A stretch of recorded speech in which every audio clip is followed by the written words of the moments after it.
पंडित जी के आशीर्वाद से यह सफल हो रहा है। बहनों, मैं यही कहूंगा कि भगवान कृष्ण कहते हैं कि पवित्र विचार से पवित्र कर्म होते हैं, और पवित्र कर्म से,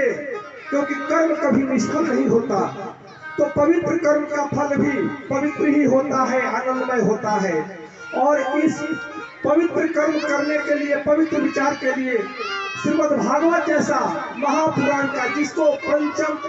वेद कहा गया है, क्योंकि 4 वेद और हमारे उपनिषद इतने हैं कि आप सब लोग पढ़ नहीं पाते, उसका व्याख्यान भी नहीं हो पाता है। श्रीमद् भागवत के माध्यम से हमारे व्यास पीठ से हमारे व्यास जी ने इतना सुंदर कथा कह करके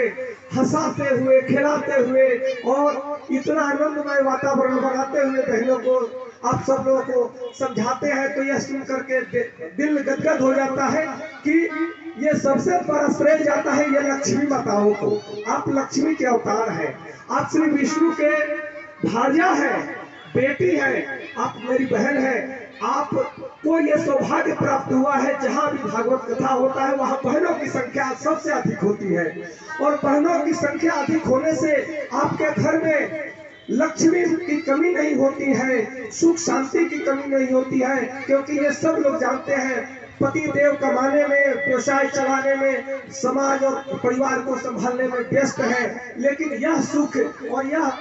जो आप सौभाग्य प्राप्त किए हैं, यह सौभाग्य पूरे परिवार को जाता है, यह आशीर्वाद पूरे परिवार को जाता है। आप सब लोग आए हैं, ये इतना बड़ा पुण्य का कार्य है कि यह जो भागवत कथा में सम्मिलित होते हैं उनके घर में हमेशा सुख शांति समृद्धि भरी रहती है, उनके घर में कभी भी किसी भी प्रकार की कोई घटना नहीं होती है। ये ईश्वर की कृपा है, भगवान कृष्ण की कृपा है। तो इसलिए हम चाहते हैं कि ऐसे ही संख्या हमारी बहनों का बढ़े, हौसला सबका बढ़े, और ऐसा